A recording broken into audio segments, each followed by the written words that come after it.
ఒక్క మాట ఆఫీసర్ కిందకి దిగొచ్చి మాట్లాడడం అన్నది ఎంత మారుస్తుందో నేను మీకు ఒక సందర్భం చెప్తాను.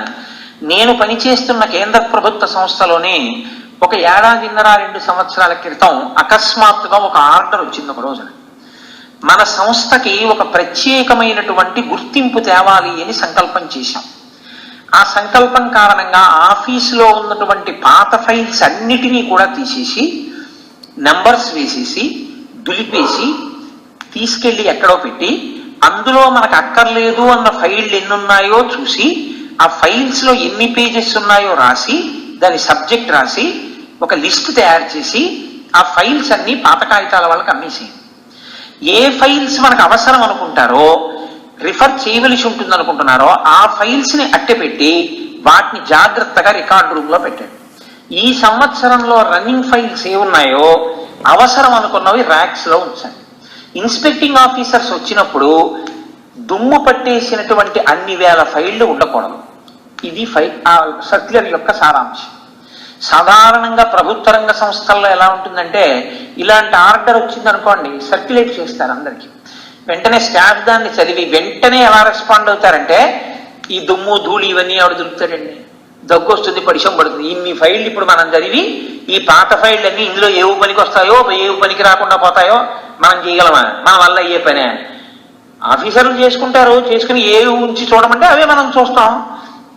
క్యాజువల్ లేబర్ని పెట్టమనండి, ఆ లేబర్ అంతా దులుపుతారు. కావాలంటే దూరంగా ఓ కుర్చీ వేసుకుని ముక్కుకో రుమాలు కట్టుకుని పొరా ఫైల్ పనికి వస్తుందో రాదో చూసి పక్కన పడేస్తానంటాడు. నేను ఆశ్చర్యపోయింది ఎక్కడంటే నా జీవితంలో మాకు ఆ సమయంలో కాకినాడ డిస్ట్రిక్ట్కి అధికారంలో ఉన్న ఆఫీసరు మీటింగ్ పెట్టారు. మీటింగ్ పెట్టి ఆయన మాట్లాడింది కేవలం 5 నిమిషాలు మాట. ఆయన అన్నారు, మనకి ఇలాంటి సర్క్యులర్ వచ్చింది, నాకు తెలిసి ఇది చాలా కష్టమైన పని, మీలో అందరూ 50 ఏళ్ళు దాటిన వాళ్ళు, ఇప్పుడు మీరు పాత ఫైళ్ళు అన్నీ దులిపితే మీకు అనారోగ్యపరమైన సమస్యలు వస్తాయి, కాబట్టి ఇబ్బంది కలుగుతుంది. కానీ నేను ఒకటి చెప్తున్నాను, మన ఇల్లు బాగా బూజు పట్టేసి ఉంటే ఏదో ఒక సందర్భంలో ఇంకా కూతురు పెళ్ళి వస్తోంది అన్నప్పుడు తప్పదుగా ఇల్లంతా దులుపుకుని సర్దుకోవాలిగా. నేను మిమ్మల్ని చెయ్యమని అడగను, నేను ఆఫీస్ ఆర్డర్ వేసి మిమ్మల్ని రమ్మని అడగను. మీలో ఎవరు రావద్దనుకుంటున్నారో వాళ్ళు నాకు చెప్పక్కర్లేదు. రాని వాళ్ళ పేర్లు నేను రాసుకోను, ఎవరు రాలేదో ఆ పేర్లు ఎవ్వరూ నాకు వచ్చి చెప్పక్కర్లేదు. నేను ఆదివారం నాడు, వచ్చే ఆదివారం నాడు ఉదయం 8 గంటలకి ఒక లుంగీ కట్టుకుని వస్తున్నాను. మీ ఎవ్వరూ రాకపోయినా నేనేమీ అనుకోను. నేను అలా ప్రతిరోజు ఆదివారం నాడు వచ్చి చూసి నేను చెయ్యగలిగినంత చేస్తాను. ఇంటికి నేను ఆఫీస్కి హెడ్ని కాబట్టి ఒకవేళ నా ఒక్కడి వల్ల ఆ రోజు కొంత పని అయితే నేను రేపటి నుంచి ప్రతిరోజు ఉదయం 7 గంటలకు వచ్చి 9 గంటల వరకు నేను చెయ్యగలిగినంత చేసి పెట్టి వెళ్ళిపోతూ ఉంటాను. నేను ఇలా ఎన్నాళ్లలో చేయగలిగితే అన్నాళ్లలో నేను చేస్తాను. ఒకవేళ నేను ఇలా 6 నెలలు చేసి మీలో ఒక్కరు రాకపోయినా నేను మీలో ఎవరిని ఏమీ అన్నా.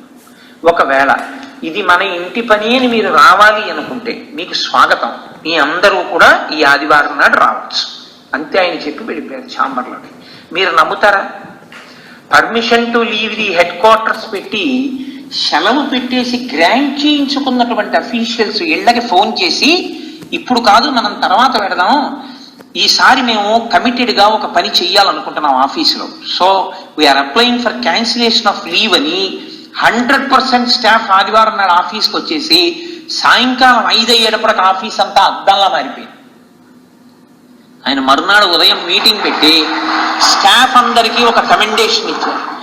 ఒక కుటుంబం, ఒక టీం వర్క్గా మనందరం కలిసి ఒక్కొక్కసారి అసాధ్యములు అనుకున్నవి చెయ్యి కలిపితే అసాధ్యములను సుసాధ్యములను చేయగలము అని పూనిక కలగడానికి నాకు ఇది ఒక గొప్ప అవకాశం అయింది. మీ అందరికీ నా హృదయపూర్వకమైన అభినందనలు తెలియజేస్తున్నాను. ఎక్కడ ఆంధ్రప్రదేశ్ మొత్తం మీద లేని రీతిలో ఒక్క రోజులో కాకినాడ ఆఫీసు ఇన్స్పెక్షన్కి రెడీ అయిపోయింది.